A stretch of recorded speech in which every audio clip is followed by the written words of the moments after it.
Good morning. Reading today is taken from the book of Hebrew, chapter 12, verses 1 to 2. Therefore, since we are surrounded by so great a cloud of witnesses, let us also lay aside every weight and sin which clings to so closely, and let us run with endurance the race that is set before us, looking to Jesus, the founder and perfecter of our faith, who for the joy that was set before him endured the cross, despising the shame, and is seated at the right hand of the throne of God.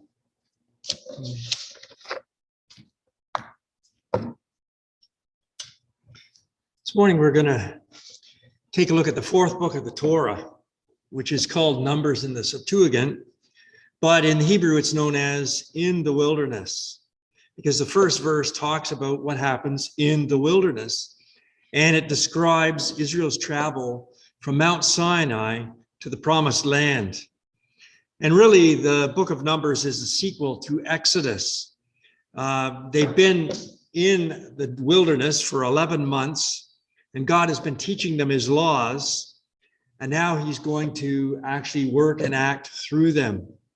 So we see in the book of Numbers a people whose lives are lived between redemption, they've been redeemed from slavery, to consummation. They haven't yet made it to the Promised Land. So they're living between these two.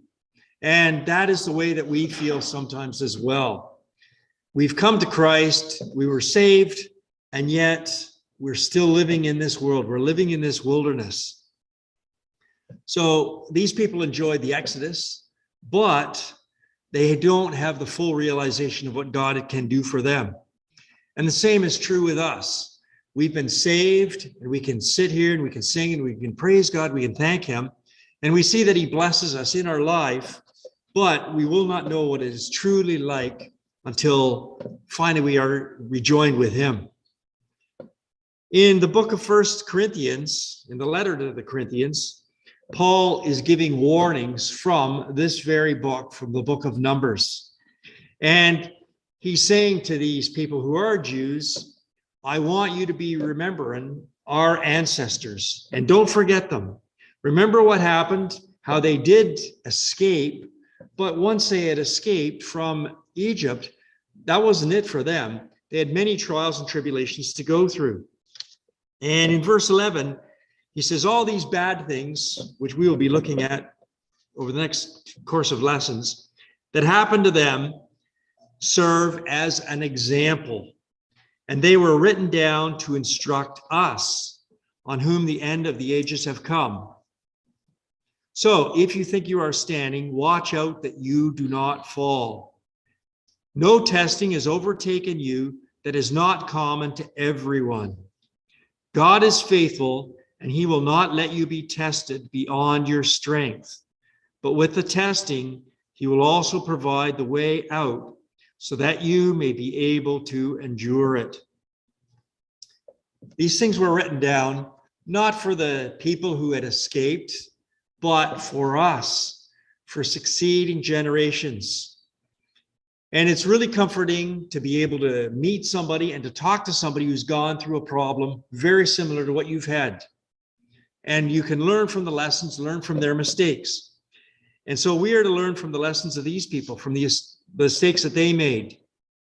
And again, Paul says, no testing comes upon you or overtakes you that is not common to everyone. And so oftentimes we have a problem, we have a difficulty, we have a tragedy, and we're wondering, how are we going to get through this? How are we going to manage it? How are we going to handle it? And this is the promise. God will not let you be tested beyond your strength, but will provide a way out. And so we can gain great encouragement from this book of Numbers. So remember, it's written for us. And as we look through it, we'll see how we can apply it to ourselves. The instructions and the directions there will help us out, even though we're living in a dissimilar time. Because we take a look at this picture here, and they didn't realize it, but for 40 years, they're going to be living in an area like this. Now, I don't want to totally deceive you. There's not much vegetation there now, but this is a picture of the Sinai wilderness today. This may not be what it looked like 2,500 years ago. There may have been much more vegetation. We know that things change. If we were to take a look at Hamilton today, we can't compare it to what it was 500 years ago, let alone 2,500 years ago. And the very fact that people are living in this area, and the book is called Numbers because there's a census taken. There's over 600,000 fighting men, plus women and children. So we don't know how they may have affected this area as well. And they have their crops. So they may have greatly affected what it looks like. But nonetheless, even if there were more trees there, even if there were vegetation, we would not want to live here for 40 years. And the great temptation for them, they're living in the wilderness. They're not in the promised land. We ourselves, compared to heaven, we are living in a wilderness as well. So keep this in mind. The point, number one, that I want to draw from the book of Numbers is that God did not bring them out of Egypt, living beside the Nile River, plenty of food, to live here forever, to abandon them. They might look around, and they did, and oftentimes they grumbled against God, they grumbled against Moses, but this is not their permanent home. And where we're living right now is not our permanent home. Certainly, we are a lot better off than this, but sometimes we do grumble, we do complain, and we say, is this what really life is about? No, it is not. This wilderness living is not what life was about. God didn't bring them out to abandon them there. And if he didn't abandon them, he is certainly not going to abandon us either. Exodus is what God did to set the people free, but the book of Numbers is about what he is doing to bring them to the promised land. And our life is our own little book that other people may or may not read, and they will see what God is doing in our lives to bring us to the promised land. Well, what are the temptations of the wilderness? We'll look more specifically at them, but the first one, the obvious one, is the people are going to doubt the reality of the promised land ahead. They're living in Egypt. They didn't like it because they were bond servants. They were living in slavery, but here they are, and they can't help but think, is this the reality? Is this what life is all about? Is this why God took us out of Egypt, to let us live here, to die here, to see our bones dry and bleach in the sun? So they doubt the reality. And the same temptation can fall upon us. We doubt the reality. Is there really a heaven? Does God really care? Does he really love for us? All those people saw was the barrenness of the desert. And sometimes that's the way we feel. We look around and yeah, there are good points and happy times, but life really is pretty bleak. And they will face and endure a series of tests. And that is what we do as well. We all have our different tests. But again, as Paul pointed out to the Corinthians, they are common to everybody. Maybe slightly different, maybe variations, but we all go through the same tests that they did and that each other are going through. So the message that God wants to beat into their heads, and he does it over the course of 40 years, is that you have to live by faith. You walk in the wilderness. The wilderness is not your complete home, your final home. Earth, even as good as it is in Canada, this is not our final home. We can't believe just what we see and feel and abandon God. But it is so common in this society to just look and live for the moment, live for the present. We're told this all the time. But we cannot abandon God. We cannot forget that he's got something far better than this awaiting us and promised to us. Now, this is tough. This is very tough. And from where do they get their help? The presence of God. They need to keep their eyes focused on God. And at the very end of the book of Exodus, we see that the tabernacle is set up. So the tabernacle is set up. The glory of God comes upon them. We looked at that the last time. And then we've got the law given to them. And there's the book of Leviticus. The tabernacle is there with them. But Numbers begins with the census but it says how the camp is set up. So 1 month after the tabernacle has been erected, first thing Moses does is he takes a census. Now, what is the purpose and the point of this? Well, it's a political act. Right off, it's a political act. And God is going to be the king. In our own historic background, if you take a look, what happened when the Duke of Normandy, William the Conqueror, took over England? He was there for a while. He's trying to get things settled down.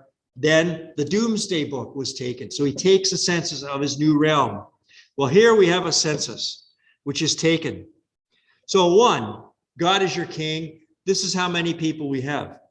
But the second point of that was it actually reinforces some of their theology, because they started out with 70 people going to Egypt about 400 years earlier, only 70 people. And now we have 603,550 fighting men. So you can double that when you consider their wives, and then more than that with their children. So this proves right here that God's promise to Abraham, I will make a great nation out of you, is true. It has come true. And we also notice that Judah is the largest tribe. And going back, when Jacob gave his blessing in Genesis 49, he said that Judah would be the leading tribe and the scepter would not depart from Judah. So this is reinforcing what they have been told, and that God has been faithful so far in his promises. So when you see this wilderness, when you look around, hey, just think of consider the promises that God made to our forefather Abraham, and consider what Jacob said. God has been faithful so far. Who could believe that 70 people would turn into probably over 1 million people? Now, the Levites are left out of the census. They are not taken until a few chapters later, and they are actually divided into their own subgroup, and they are given a special job. Now that the tabernacle is here, they are going to be responsible for moving it around. And the tabernacle is where God is set out. So we have the presence of God, and that is in the tabernacle, and that is going to be in the center of the camp. And there are a lot of details, and I'll just break it down very simply to you right now. You've got the tabernacle in the middle of the tent of the camp, the tent where God rests and where all his holy articles are. And surrounding them are these various Levites, various sons of the various Levites. And then on the east side of the camp, you have 3 tribes. On the north side of the camp, 3 tribes. On the west side, and then on the south side. So what really we have here is that God is in the center of the camp. And when you wake up, no matter who you are, your tent is facing the tabernacle, and you will see the presence of God every day, every morning. When you wake up, God is at the center of all of us. And we have that these Levites, they are close to the center. And when it is time to move, God's pillar will move up, and it is a signal to move.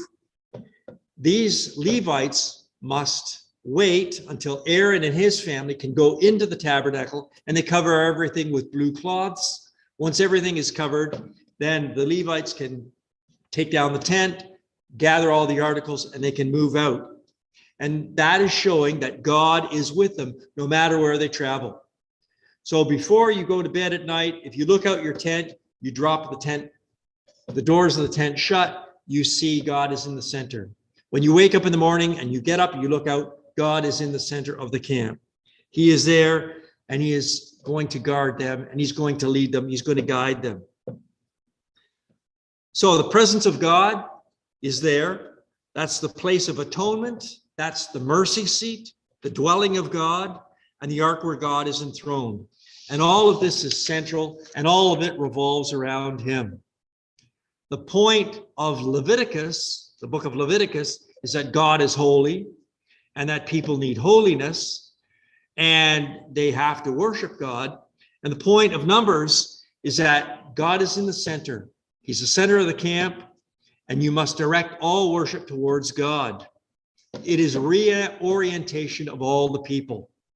And that is why we are gathering together here, And that's why Christians are gathering around the world to reorient ourselves and to put God and Christ in the center. And it's a simple memorial that we celebrate. We don't have some monument, some great building someplace where we have to go. Just a simple memorial, and it reorients us to God. And Christ must be our center. It's not the church that is the center. We are gathered together as a group of believers to worship Christ. And so when we come together, that is the church. The camp was not the center. It was God where the tabernacle was. So it's not ourselves, it's Jesus. It's not the nation of Israel, it is God who's looking after them. We sing, we pray, and we remember so that our eyes go to him. And before we reach the promised land, God will be with us, he will guide us, and he will be our focus. And the writing from Hebrews, which Dan said, is that we take a look at Jesus, we focus on him. And we don't understand from that particular passage, but the Hebrew people understood, and the Greeks certainly understood the idea of Jesus being the one who goes ahead. It's like he's on a ship and he jumps overboard and he swims to the shore, takes the rope there, and he can moor or tie the ship to where it has to be.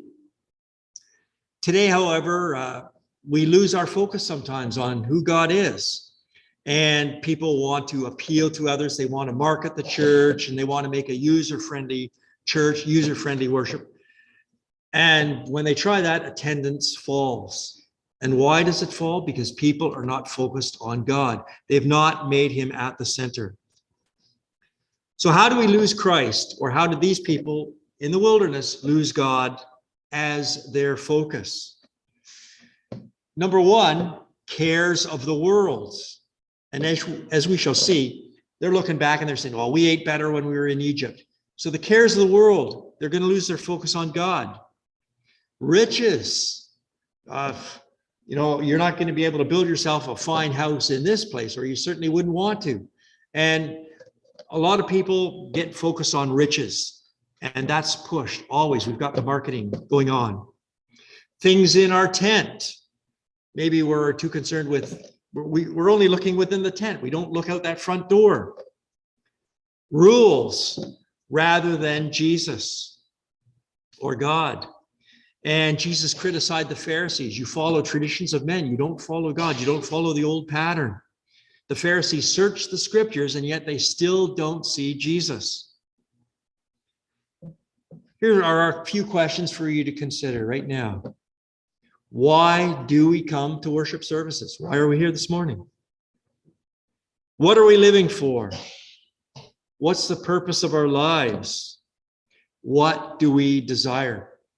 These are common questions that all of us raise at one point or another. And really, all of it is just, all these questions are just different ways of asking what is at the center of our life. And if it's God, it's going to make these questions the answer to these questions a lot easier.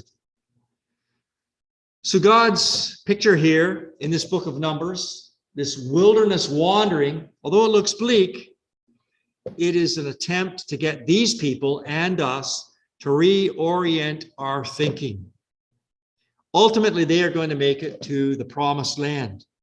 And in the book of Revelation, John wants to describe what heaven is like. And it is very similar to this idea with God in the center and everybody gathered around, because we've got the Lord sitting on the throne and we've got these wonderful creatures around him. And around them are another concentric circle of 24 elders. And the focus in the book of Revelation is God. God is at the center. There's no need for the sun. These arguments today, they're over now. Is the earth the center of the universe, or is the sun the center? All of that is gone. God is the center. He's the sun. He's the focus of everyone. It's not a pyramid. You take a look at corporate structure today, it's always that pyramid. And it's not a list of 1 and then 2 and then 3. That compartmentalizes our life. And that would compartmentalize the camp itself. If God is in the center, he reaches out and he touches all people, and all people are connected.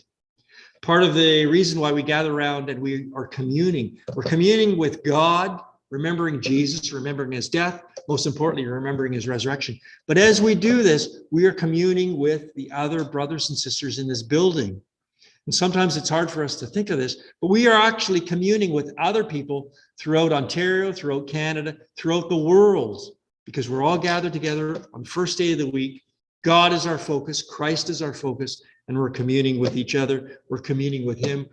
We're all connected, just as God is at the center of this camp. Before Israel makes it to the promised land, they have to get their first things first. And the first thing is that God is the center of your life. God must be in the center. He had to be in the center for them, and he has to be in the center for us. And that's why we've gathered together here. And that's why we will continue to gather together, to put him in our center, to reorient our life.